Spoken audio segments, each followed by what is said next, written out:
giving us the architect perspective and hopefully with some good case studies that he has as experience in performing some IPD projects. Can you share your screen, Bob, and start your presentation, please? Okay, hi. Yeah, I'm Bob Stevenson. I've been with Ghafari for most of my career. We've been involved with IPD projects starting probably about 8 or 9 years ago. But we've always been involved heavily in BIM, laser scanning. We've been doing design assist projects, all the flavors of what eventually has become, IPD. So I'm going to offer today mostly our perspective, and I say our, the architect's perspective, and how our role has sort of evolved and how we have to change some of our behaviors and thinking, if you're going to move into this, and discuss a little bit of, some nuts and bolts and tools that we use, as well as I'll revisit maybe a few of the things that the previous presenters mentioned, but I'm going to try to skip over some of those things that you may see in the slides that I just don't want to belabor some of the points. We only have so much time. So with that said, our role, the AE role, as Katie mentioned, it varies a lot depending on the agreements. There's I've spent quite a bit of time overseas. Over there, it's pretty common to use some of the FIDIC forms, the FIDIC agreements. But here, we've got that DBIA, the AIA, consensus docs. There's all kinds of forms of agreement, and there's all kinds of, as Jack mentioned, ways that we interact that we use as our milestones for our point. But generally, we act as the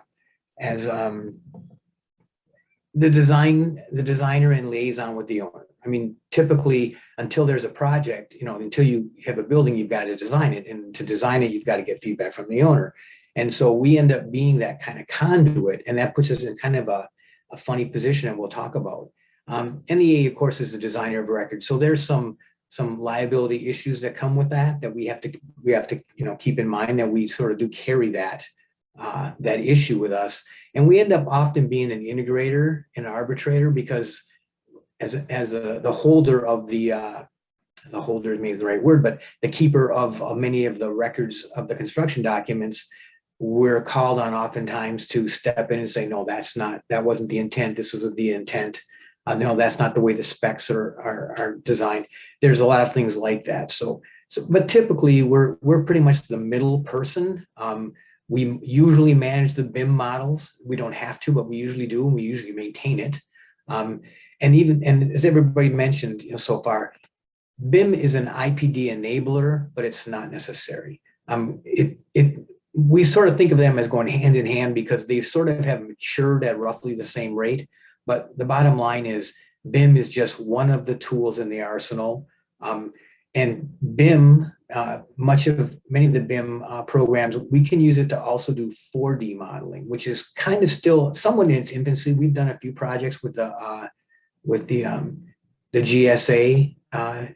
We did a courthouse in Mississippi where we used 4D. It was very successful, but that is a whole nother discipline, and it's quite rigorous. But for the adventurous, it is probably the way things are going to go.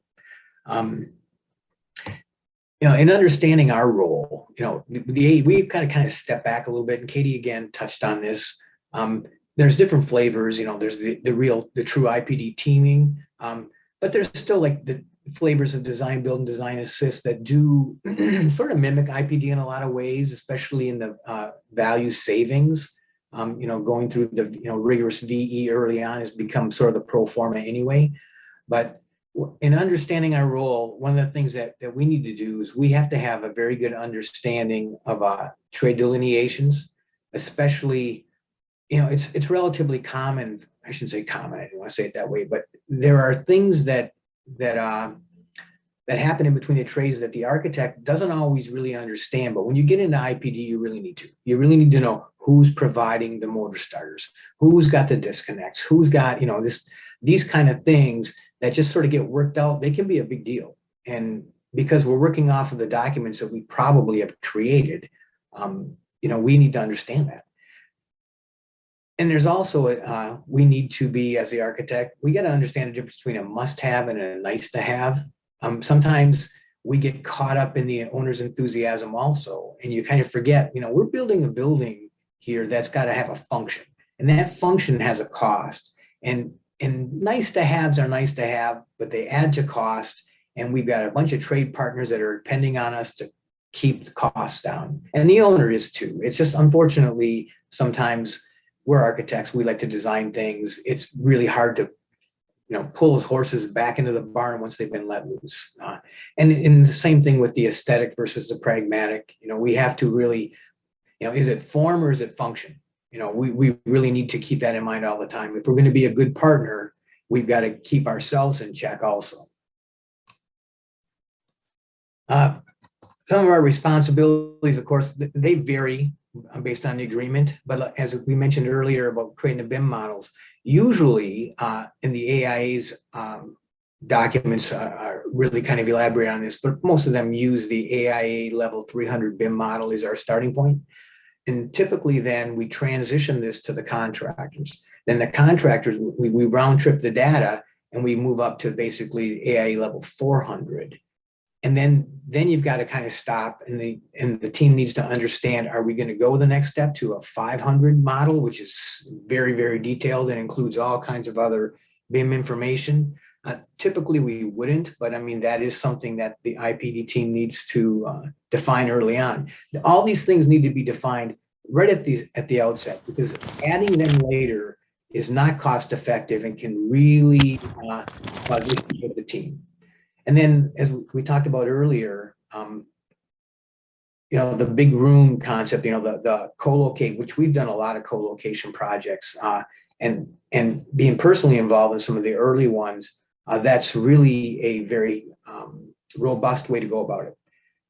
But someone's got to manage the big room, and that usually is the architect. And so, you've got to have a team that's used to doing that, because once the big room gets going, boy, it just gets a life of its own, And as I mentioned, we have to manage the final deliverable, typically the final deliverable outside the building. I'm talking about documents. Typically, we're the one that pulls all this stuff together at the end, along with whoever's acting as the PMC or the GC to give the owner the package that they're going to take away. Because ultimately, when you're at the end of this thing, you got a building, but someone's got to manage it, and all these management tools are wrapped up in our models and in our paperwork. And so Jack alluded to this, or Nascente alluded to this. This was kind of the whole thrust of his presentation, is that it isn't about the technology, it's about adapting our behaviors and using the technology. Because in the architect, for us, we kind of have, deserve it or not, the prima donna sort of, would be the right way to say it. We're sort of viewed that way. We're going to be very iconoclastic. We got to have this and this look, and it's got to be a certain type of marble, and it's got to come from this quarry in Italy. That's sort of the thing we have to live with, right? But the big thing about adapting our behavior isn't just changing that. It isn't just suddenly be more accepting of things. You got to have the trust of everybody on the team, because we're going to be putting stuff on paper that becomes, in essence, contractual documents. And the owner is going to trust that we captured their intent, and that the construction team is going to trust that we didn't put a bunch of stuff in there that they didn't know about, and that we're going to be fair in how this thing goes together. So we're not always so good at engendering the trust of the trades, because we've had, typically over the years, it's often been a sort of adversarial relationship in many ways. So moving from that to a more I keep calling it trusted partner role, sometimes is going to take a little bit of adaptation on the AE's part. And we have to bear in mind also that our decisions affect the profit of the rest of the team, and those decisions can't be made in a vacuum. And this is why the big room concept is so important. And then, I try to move fast because I really want to get to John's part, because I enjoy what he's going to say. But learning from experience from the projects that I've been involved with in the firm, and I'm sure you're going to hear this elsewhere too, the team is really only as strong as the weakest partner. If this is a team, and we may have to drag some of those partners along with us. It's just the way that it is. And not everyone's going to be at the same level of technology. I mean, we found that in some of the early projects, we were basically interviewing subcontractors and trying to cut through, like, what do they, don't bring your brochures to the table. I don't care about your brochures. I don't care about your website. I want to talk to the people who are doing this, and I want to see what you've done. And it doesn't mean that you have to have, a boatload of experience to be good at this, but it does mean I need to understand that you understand what you're getting committed to, and round tripping of data and understanding, the way this stuff works, and having the tools. Everybody's got to start someplace, but, we want to be on the leading edge, not necessarily the bleeding edge of some of this stuff, And a successful team will have a really good plan for model integration. I mean, we've had good projects, we've had great projects, we've had some that aren't as good or as great as we'd like them to be. But in most of that, of those improvements were things that we should have planned, or the team should have planned earlier. And especially when we talk about some of the tools, you'll need a good plan for model integration. We've been on projects where things are getting built, they're not getting built to the model, then we end up having clashes, and clashes cost money, and money is as soon as one team member has started to move things over and over again because somebody else isn't playing nice, the whole thing becomes just a nightmare. And there are some, you got to remember, some of the partners don't have the same stake in this as other partners do, and the agreements have to recognize that. And I won't pick on the fire protection guys, even though I'm about to. I mean, they don't have a whole lot of room to play. I mean, they're very code-driven, and we don't even think of them. They're kind of like a bartender. They're just there. We don't even notice them half the time. But that stuff's up there, and you really got to pay attention. And I don't know how many times we've been on projects where we're moving fire lines all the time because they came in early, they're up high. You think they're out of the way. You got to move an intake. Oh, great! I got to move 40 sprinkler heads again. So you have to bear in mind that some of these partners are going to be more at risk, but they don't really have a savings opportunity because of the way they're driven by codes, or they've got constraints. And so some of the things that you really need to consider as you go into this thing is educating your partners on the constraints. People have to understand. Like on model integration, the way that we design things in BIM, we go from systems with the highest constraint to systems with the lowest constraint. And so typically that's going to be things, I'll use mechanical because my background is mechanical. I'll use mechanical systems as an example. The biggest constraints you have are in things that need to slope. So plumbing, storm drainage, those things basically take precedence. So you have to do those first. And then you do the big things, the big ducts you have to do those second. And then you got to look at things like bus duct, because we have a lot of code things around, how close you can be to one and what it can, and what it can pass under, So if you don't understand those things, when you get out in the field and stuff starts clashing, it's because you didn't really do that kind of planning and more or less educate all of your team members on the things they can and can't do, and the things they've got to take into account when they think, well, I'll just move this later. It's not maybe going to be quite that simple. And everybody's, all the money is at stake here depends on us doing it right the first time. Rework's what kills us. I mean, you saw the very early slide that Katie had out, talked about, where you spend your money on changes. And of course, it's late in the project. If you virtually design, and I'm literally, what I mean as a virtual design, you build the BIM model the way you would build it, you will see all this stuff come together. If you just slap a whole bunch of models together and then integrate it and then get the clashes out, that's going to be fine. You'll get it all figured out, but you won't see how this thing really came together and where your effort's going to be.